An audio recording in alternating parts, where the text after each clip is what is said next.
I'm Lisa McCoy. I'm a family consumer science educator with the University of Maryland Extension, and today we're going to talk a little bit about plant-based diets.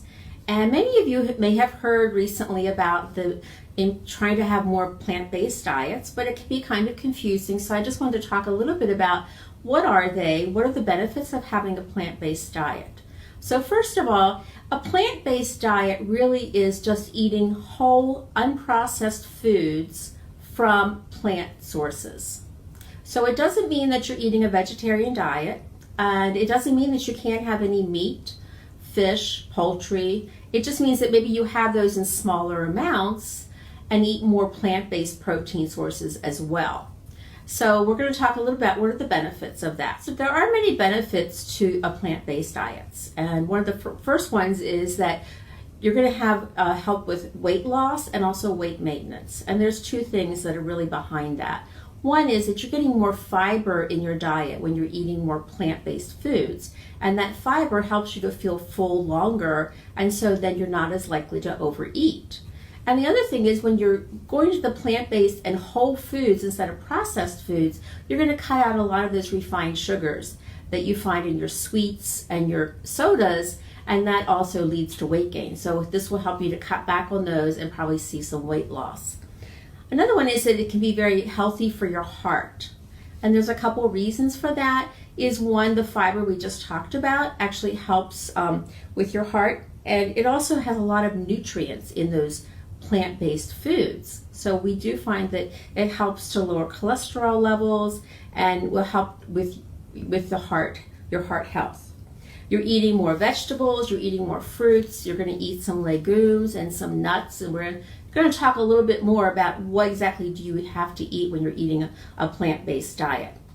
Some of the other benefits is that it's very high in antioxidants, and you probably have heard about those antioxidants. They are well known for cancer prevention, and they also are known to help lower your risk for Alzheimer's. So eating those plant-based foods helps to increase those antioxidants that you're getting into your body. And the last one is that it helps with diabetes management and prevention. And that also is related to the fiber, and it also is related to the decrease in those simple carbohydrates that you may have in your diet right now. So the question is, well, how do I start a plant-based diet? What should I do? And I tell people to try to just look at their current diet and see what are they eating right now and what are some things that you could switch. So let's say you usually have like maybe a low fiber cereal for breakfast. What you can do there is you can just switch to a higher fiber cereal like oatmeal or Cheerios or shredded wheat. Something that's made with a whole grain is good to have for your cereals. Another thing is, what kind of bread do I use? So maybe instead of having white bread, try the whole wheat bread or get a multi-grain bread, one that's going to have more fiber in it.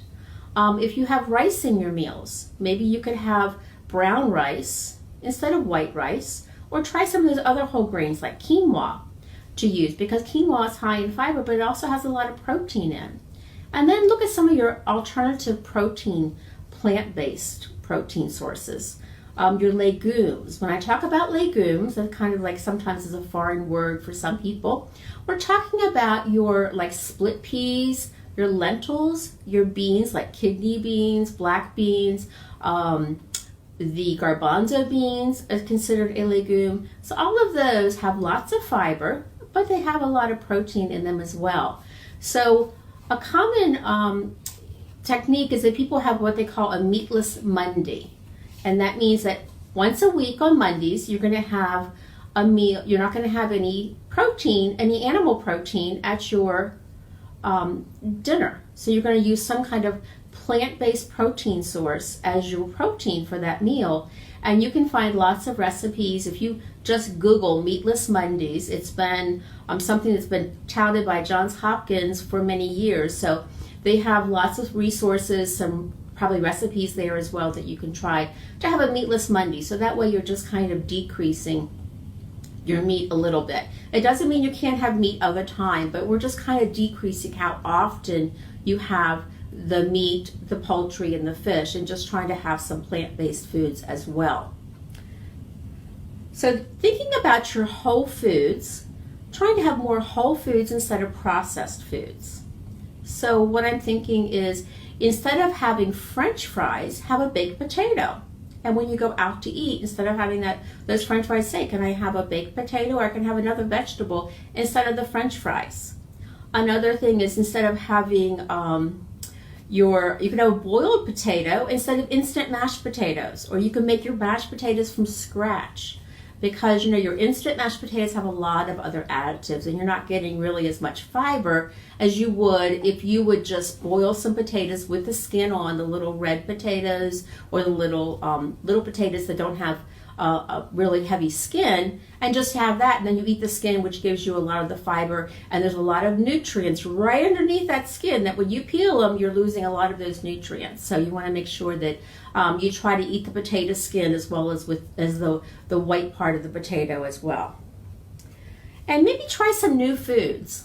When you go to the grocery store, maybe you'll see a fruit that you usually don't eat other times. Try that. We find that about 95% of our calories that we consume come from about 30 different types of foods.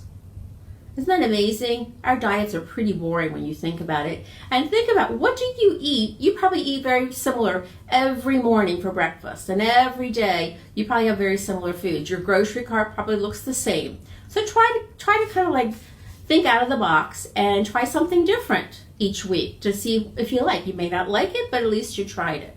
We always told our children, you should try something. Try it. You might like it. So that's kind of what I'm telling you. Try something different and see if you like it. And the last tip I have is, for your best flavor, you want to buy these fruits and vegetables and things in season. Okay, because it's going to be cheaper and it's going to have the best flavor. So think about, what foods can I purchase? And the farmers markets are great. They're out and running now. So take advantage of these farmers markets and get the produce right fresh from the farmer. But some examples of some really good fruits and vegetables that you can purchase right now: you can get your bell peppers, you could get strawberries, blueberries. Pineapple is not local, but it's still in season right now. Also, your greens like your spinach and some of your lettuces are very popular right now. They're available at the farmers market and the grocery stores. Broccoli, corn, cucumbers, all of your salad things. So just try to take advantage of those locally products, whether it's through the farmers market, and some of the grocery stores offer local products as well. But trying to eat in season and trying to eat more plant-based foods. And we're not saying you have to become vegetarian, but just try to have more plant-based foods in your diet. Thank you, and stay safe and have a good week.